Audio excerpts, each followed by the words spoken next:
आपको क्या लगता है आप म्यूचुअल फंड, ईटीएफ और इंडेक्स फंड में इन्वेस्ट करके अमीर बन जाएंगे? आपको गलत लगता है। सबसे बड़ा पैसा इन्वेस्टमेंट में वो नहीं कमाता है जो म्यूचुअल फंड, इंडेक्स फंड और ईटीएफ में इन्वेस्ट करता है। सबसे बड़ा पैसा तो वो बनाता है जो पीएमएस और हेज फंड में इन्वेस्ट करता है। लेकिन पीएमएस की मिनिमम इन्वेस्टमेंट रिक्वायरमेंट 50 लाख रुपए है और हेज फंड की 1 करोड़ रुपए। लेकिन आप एसआईएफ, स्पेशलाइज्ड इन्वेस्टमेंट फंड के चलते बहुत कम मिनिमम इन्वेस्टमेंट के साथ ही पीएमएस और हेज फंड जैसे रिटर्न्स जनरेट कर सकते हैं। स्पेशलाइज्ड इन्वेस्टमेंट फंड एक अल्टरनेटिव इन्वेस्टमेंट फंड के अंडर आता है। इससे आप गिरते मार्केट से भी पैसा कमा सकते हैं, जिसके चलते आप म्यूचुअल फंड, ईटीएफ और इंडेक्स फंड से ज्यादा रिटर्न्स जनरेट कर सकते हैं। गिरते मार्केट से पैसा कमाने की अपॉर्चुनिटी पहले अल्ट्रा रिच लोगों को ही मिलती थी, लेकिन अब आपको भी मिलेगी। एसआईएफ में हम उन एडवांस स्ट्रेटेजीज में इन्वेस्ट कर पाएंगे जो पहले सिर्फ एचएनआई, हाई नेटवर्थ इंडिविजुअल्स ही कर पाते थे, like derivative, short selling and FNO. 1 अप्रैल 2025 से एएमसीज एसआईएफ को ऑफर करना शुरू कर देंगे। आप 1 अप्रैल से इसमें इन्वेस्ट करना शुरू कर सकते हैं। इसमें 2 तरह के फंड्स होते हैं, long short equity fund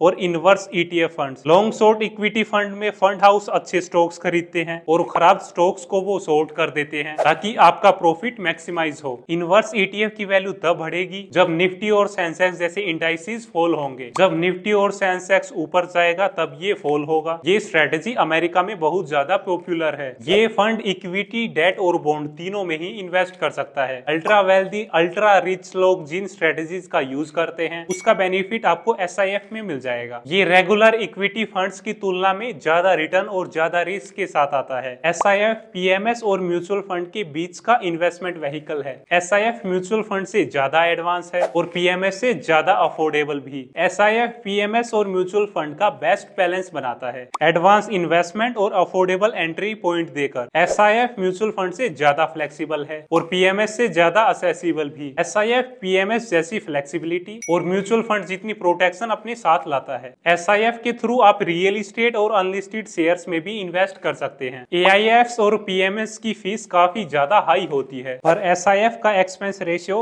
mutual fund के एक्सपेंस रेशियो की तरह ही इन्वेस्टर फ्रेंडली होता है। म्यूचुअल फंड में आप 100 से 500 रुपए से ही इन्वेस्टमेंट करना स्टार्ट कर सकते हैं, जबकि पीएमएस में मिनिमम इन्वेस्टमेंट 50 लाख रुपए है और एआईएफ्स में मिनिमम इन्वेस्टमेंट 1 करोड़ रुपए। लेकिन एसआईएफ में आप मिनिमम 10 लाख रुपए की ही इन्वेस्टमेंट से पीएमएस और हेज फंड्स जितने रिटर्न्स जनरेट कर सकते हैं। म्यूचुअल फंड, इंडेक्स फंड और ईटीएफ से ज्यादा रिटर्न्स जनरेट कर सकते हैं। एसआईएफ में एसआईपी, एसटीपी, एसडब्ल्यूपी तीनों का ही ऑप्शन मिलता है। एसआईएफ सेबी द्वारा रेगुलेटेड भी है। एसआईएफ के चलते म्यूचुअल फंड भी हाईली सोफिस्टिकेटेड इन्वेस्टमेंट प्रोडक्ट में इन्वेस्ट कर पाएंगे जो पहले सिर्फ एचएनआईज ही कर पाते थे। एसआईएफ का मेन एम म्यूचुअल फंड से ज्यादा रिटर्न्स जनरेट करने का है और म्यूचुअल फंड जितनी ही कॉस्ट पर। एसआईएफ में टैक्सेशन म्यूचुअल फंड की तरह ही काम करेगा, like short term capital gains tax, long term capital gains tax. SIF mutual fund और पीएमएस का ब्रॉड गैप बहुत बढ़िया तरीके से फिल करता है, क्योंकि म्यूचुअल फंड में तो कोई भी इन्वेस्ट कर सकता है, लेकिन पीएमएस में तो मिनिमम इन्वेस्टमेंट 50 लाख रुपए है, जिसके चलते ज्यादातर लोग पीएमएस में इन्वेस्ट नहीं कर पाते हैं। लेकिन एसआईएफ में तो ज्यादातर लोग इन्वेस्ट कर पाएंगे। एसआईएफ में सेफ्टी का ध्यान रखने के लिए सेबी के कुछ रूल्स भी है, लाइक एक लिस्टेड कंपनी में एसआईएफ मैक्सिमम 10% ही इन्वेस्ट कर सकता है और डेट इश्यूअर के लिए मैक्सिमम 20%। गवर्नमेंट सिक्योरिटीज और ट्रेजरी बिल्स के केस में तो कोई भी लिमिट नहीं है। रीट्स, इनवीट्स और बॉन्ड्स में भी मैक्सिमम एक्सपोजर लिमिट होगा।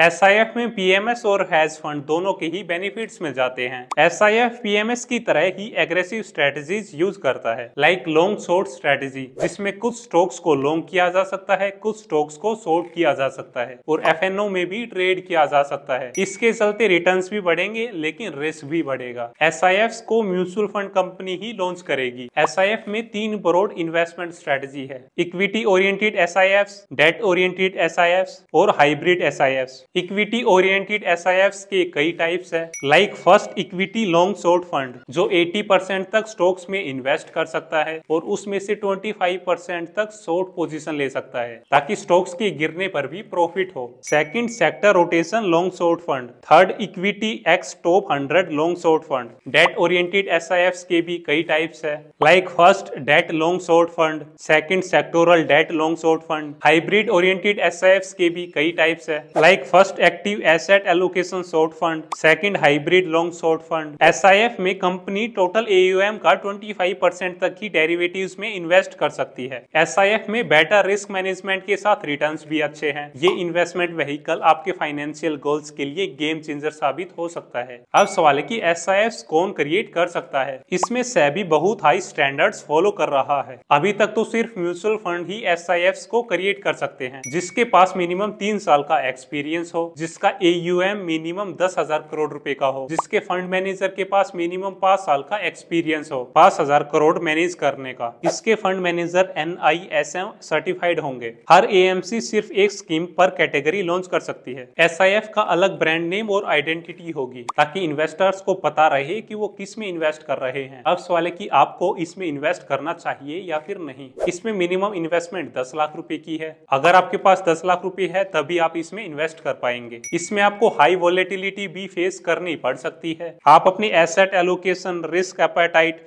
और फाइनेंशियल गोल्स के बेसिस पर डिसीजन लो कि आपको इसमें इन्वेस्ट करना चाहिए या नहीं। आप ऐसे ही वैल्यूएबल कंटेंट के लिए इस चैनल को सब्सक्राइब करें। इस वैल्यूएबल कंटेंट को अपने दोस्तों के साथ जरूर शेयर करें।